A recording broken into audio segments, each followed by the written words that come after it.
శ్రీమాత్రే నమః. శివాయ గురవే నమః. నమస్కారం అండి అందరికీ. అమ్మ దయతో అందరూ బాగుండాలని మనస్ఫూర్తిగా కోరుకుంటూ నిన్నటితోటి మనకి 7వ శ్లోకంలోని నామాలు పూర్తి చేసుకున్నాం కదా. ఈరోజు ఒక్కసారి ఆ పూర్తి శ్లోకాన్ని చూద్దాము. నవచంపక పుష్పాభనాసా దండ విరాజిత తారాకాంతి తిరస్కారినాసాభరణ భాసురా. ఇది మొత్తము శ్లోకము. ఈ శ్లోకంలో ఇలా వచ్చింది కదా. ఇప్పుడు నామావళిలో వచ్చేసరికి శ్రీ కానీ ఓం కానీ చేర్చి శ్రీ నవచంపక పుష్పాభనాసా దండ విరాజితాయై నమః. శ్రీ తారాకాంతి తిరస్కారి నాసాభరణ భాసురాయై నమః. ఇలా వస్తుందన్నమాట. ఇక్కడ మొదటి నామంలో చూస్తే మనకు భ అనేది ఒకటే మహాప్రాణ అక్షరం ఉంది. అదే మనకి రెండవ నామంలో చూస్తే కనుక రెండు ఉన్నాయన్నమాట. భరణ భాసురా అనేసి అని చెప్పి నవచంపక పుష్పాభనాసా దండ విరాజిత తారాకాంతి తిరస్కారి నాసాభరణ భాసురా ఇలాగుంది. ఇప్పుడు ఒక్కొక్క నామాన్ని మనము పదవిభజన చేసి అర్థం చూస్తే కనుక మొదటి నామం అయిన నవచంపక పుష్పాభనాసా దండ విరాజిత, ఇందులో నవచంపక పుష్ప అంటే ఇప్పుడే వికసించిన సంపెంగ పువ్వు అనేసని, ఆభ కాంతి, నాసా దండ ముక్కు అనే దండముతో అంటే ఆ ముక్కు తీరును వర్ణిస్తున్నారనమాట.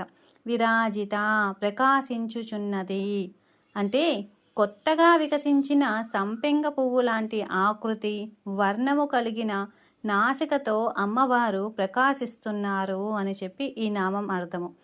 అదే మనము రెండవ నామం చూస్తే తారా కాంతి నక్షత్రాల యొక్క కాంతిని తిరస్కరించే విధముగా, నాసాభరణ ముక్కు పుడక యొక్క కాంతితో, భాసుర వెలుగుతున్నది నక్షత్రాల కాంతిని కూడా వెలవెలబోయేలా చేసే అంతటి ప్రకాశవంతమైన ముక్కు పుడకను ధరించినది అనేసి అని చెప్పి మొదటి నామంలో అమ్మవారి ముక్కును వర్ణించారు.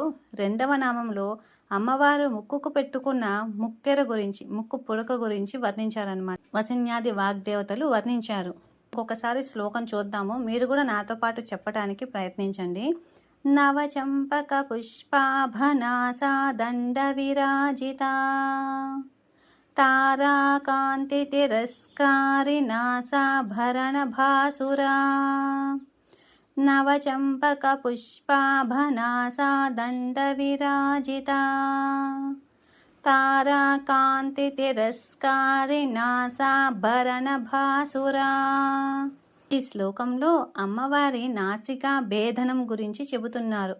యోగ శాస్త్రరీత్యా ఇది ప్రాణవాయువుకు స్థానమైన ముక్కు యొక్క పవిత్రతను తెలుపుతోందన్నమాట.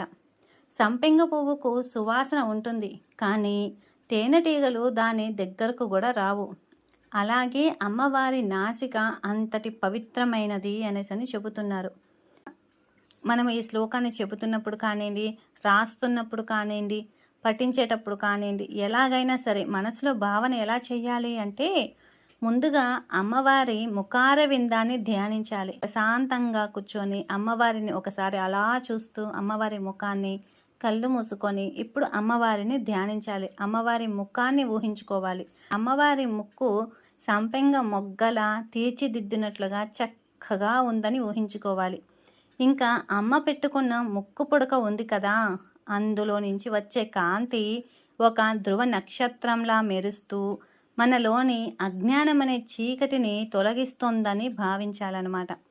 అమ్మ నుండి వచ్చే శ్వాస ద్వారానే ఈ సృష్టి అంతా కూడా చైతన్యవంతం అవుతుందని భక్తితో అమ్మవారి ఈ నామంని చదవాలి. ఒకసారి మళ్ళీ ఈ శ్లోకం చూద్దాము. నవచంపక పుష్పాభనాసా దండ విరాజిత తారాకాంతి తిరస్కారి నాసాభరణ భాసురా. నవచంపక పుష్పాభనాసా దండ విరాజిత తారాకాంతి తిరస్కారి నాసాభరణ భాసురా. ఎంత చక్కగా ఉంది కదండి. కళ్ళు మూసుకొని ఆ శ్లోకాన్ని అలా చదువుతూ ఉంటే, అమ్మవారి ముఖాన్ని ధ్యానిస్తూ ఊహించుకుంటూ ఉంటే ఎంత ప్రశాంతంగా ఉంటుందో మనసు, అసలు మాటలో చెప్పలేము. మీరు కూడా ఒకసారి ఈ శ్లోకాన్ని పఠించండి. మీ సాధన ఎంతవరకు కొనసాగుతోంది అనేది కూడా కింద కామెంట్ చేయండి. నాకు తెలుస్తుంది మీరు సాధన ఎలా చేస్తున్నారు అనేసి చెప్పి. మీకేమైనా డౌట్ ఉన్నా కూడా కింద కామెంట్ చేయండి. నెక్స్ట్ వీడియోలో మనము ఆ డౌట్ గురించి మాట్లాడుకుందాము.